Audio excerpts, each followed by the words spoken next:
Hello, Mark Hannant, so the director of Lays of Reed, a documentary film we had the pleasure to watch yesterday at This Is England 2024, a documentary film set in Norfolk about Thatcher, so we've got not very good memories of Margaret Thatcher in France. So Thatcher, it's an old work, old craft. So can you tell us about what pushed you to make a film about such an old job? So I've kind of liked this idea of craft and a trade and how people make their livings. I just think it's something that's really beautiful, and it's a very sensory kind of thing to do to earn your money. So that was the essence of it, and I just think it looks really nice. I'm good friends with Nick and Ollie who kind of feature in the film, so there was always kind of an idea of I could make something to do with how they spend their days, All right. So I find it quite paradoxical to try to put forward very old activities like this, which are focused on the repetition of manual things. And you are a filmmaker, you use very high-tech equipment. So do you consider filmmakers as craftsmen too, in the way you work? Because you are a documentary filmmaker, so you write, you shoot, you edit your film, so you do it yourself, I would say. And yeah, totally. I guess in that similar vein, there's it's all about craft, isn't it? It's just a different craft. I hadn't really thought of it in terms of that paradox. I suppose I suppose I just thought of it as a means of showing that on screen, of telling that story. It's the same way that someone might write a poem or write a book. It's just a camera instead of a pen and paper, I suppose. Yeah. But yeah, it's an interesting idea to think of those two sides of it, I suppose. So there is a vintage look on your film. So maybe it was due to the copy we had. I don't know. I'm not sure. But the fact is, would you consider shooting with old cameras, or because in the film it's quite interesting, the passage when the Thatcher says that he found an old knife hidden somewhere under layers of reeds, and that was a knife left by someone 60 years before, maybe to be found by the guy who would work on that roof 60 years after.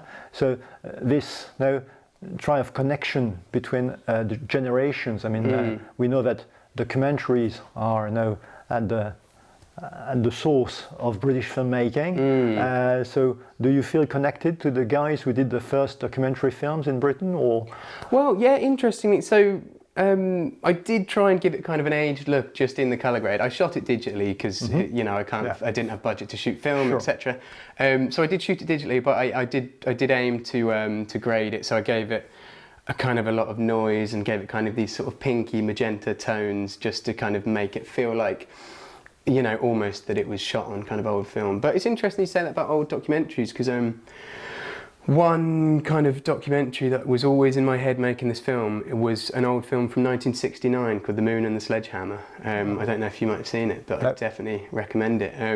It was by a filmmaker called Philip Trevelyan, and it was that similar kind of feel of a portrait documentary, but also a little bit fly on the wall. So it's about this family of 4 people who live in the woods, and they kind of live outside of civilization. And it was in the UK, it was only outside of Brighton where they lived. But they worked on these old steam engines, and they cooked on a fire, and they caught their own birds out in the woods to eat, rather than they didn't know anything about the modern world. So I suppose there was that kind of link of my approach to how to make it, that kind of idea of something that doesn't necessarily have a linear story or kind of an arc, but just something where we're just kind of observing, and listening to people, watching how they spend their time, and listening to the stories they tell and things like that. Yeah, well, there is no time, I think, in your film, because as you said, there is no way, I mean, it could be in the 1980s, it could be, I mean, there is no real elements which show when it is. And the connection between those two guys working on the roof is quite interesting. It's about human qualities more than Definitely. about the actual craft of roofing a house. And I really loved the fact that we had this exchange, and these two guys, you can feel that they are really, very friends. But the fact, the way they say it is not obvious, and so it could be any time. It could be in the Middle Ages, or it could be. And so when you wrote your film, because so we discussed it. It could be. The film could be anything, but you chose to give it this form, and it's a very. I think it's like you've got a lot of poetry in it, and a lot of feelings between those two guys. So, did you write it like this, or is it something that you came upon? Just filming, shooting, and editing. Yeah, so it's an interesting point, and I'm glad you said it, that it kind of feels timeless, because I intentionally wanted that to be the case, that we don't see any modern technology, and even the way they work, they use old tools. So it does feel like the craft is kind of timeless as well, which I'm pleased you picked up on. But interestingly, there were so many different directions I could have gone with this, and a lot, so you say that it could have been a different film. A lot of footage did end up just kind of on the cutting room floor, so to speak.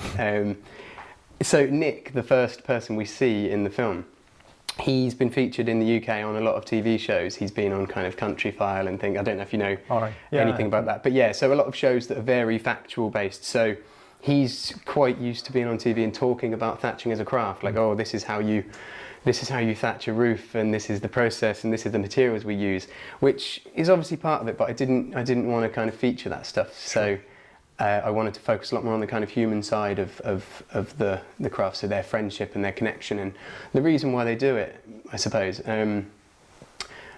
So I had to tell Nick while we were shooting. I was fairly hands off in terms of directing it, but I had to tell Nick when we were shooting, just kind of drop the TV voice. He's got kind of a persona that he puts on when he's on TV, and I didn't want any of that.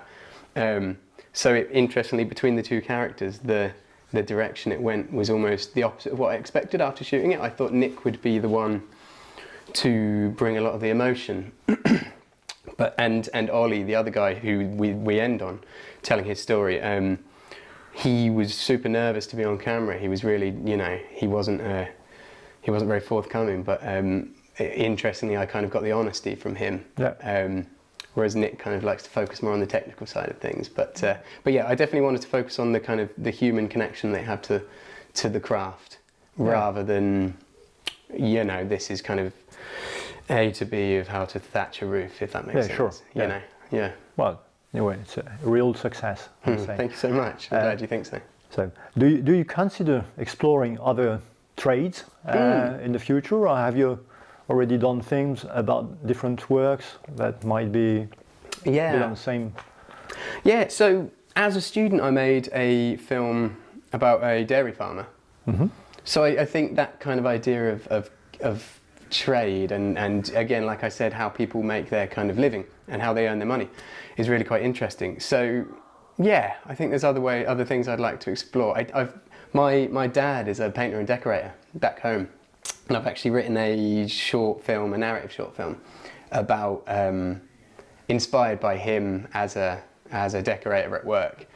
So I don't know if that will ever get made. It kind of exists on paper. I don't know if I'd kind of branch out into making kind of dramas, but I'm always open to the idea of making some more documentaries. I love the idea of just watching people at work, that kind of idea of a portrait, like just observing, just witnessing. And so we've discussed it too about the fact that documentary filmmakers tend to be more they work on their own most of the time. You do the writing, shooting, editing on your own. If you get to work for narrative films, you have to work with a crew of people. And so you've done that before as member of crew. So what's your feeling towards that? Or would you rather work on your own, or what's? I think it's part of the fun in working in film in general that every day is different. But yeah, like I said to you before we were on camera, yeah. So I work in kind of drama films as a crew. So I work mainly as an editor and a camera assistant. And then when I make things like documentary stuff, yeah, it's just me kind of going out and shooting on my own, which I think is best for decision making and best for kind of authenticity. I don't know if I've got a preference between the two. I just kind of think as long as I'm making things that I'm happy with and I'm working with good people, I think sometimes there's pros to working on your own and sometimes there's pros to working with people. As long as they're good people, sometimes you work with bad people and you try to avoid that in the future, I think. Yeah. But, I think the characters, the people in your film are very good characters too. Definitely. There is something to work on that, because sometimes real stories are enough. Yeah, definitely. And I think I got really lucky with this. I think I call myself the director of the film, but I think my actual role in terms of directing it and steering it in a certain direction were really minimal. I don't think I needed to other than telling Nick to drop his TV points, I don't think there was too much in terms of steering, what they were saying. Or I know sometimes documentary can be a little bit contrived depending on what angle people go in with. I think it was important. I just kind of went in to watch and to observe and to listen and to find those bits of kind of love and bits of heart within the story. So I like to think it feels quite authentic because I didn't push it in any kind of direction, It's a work of patience. Yeah, definitely. And it really was. I mean, initially I did set out to make something that was kind of halfway between what the craft was and where the emotion was. But when I shot it, I didn't kind of know what direction I was going with. And I mean, the footage sat on my hard drive for over a year before I actually decided to complete the film. All right. Because I started cutting it and I thought, I need more. And yeah, I tried to do different shoot days that felt a little bit more kind of interview based, but I realised so the whole film is shot in one day from what was used, and I just kind of realised after a bit of time, and when I worked on it a little bit more, I just realised that one day's footage was enough. Like the sort of soul of the story was there, if that makes sense. Okay. Yeah. Well, thank you very much. Thanks so much. Really. Thank you for having me, and thanks for sharing. You're welcome. Thank you.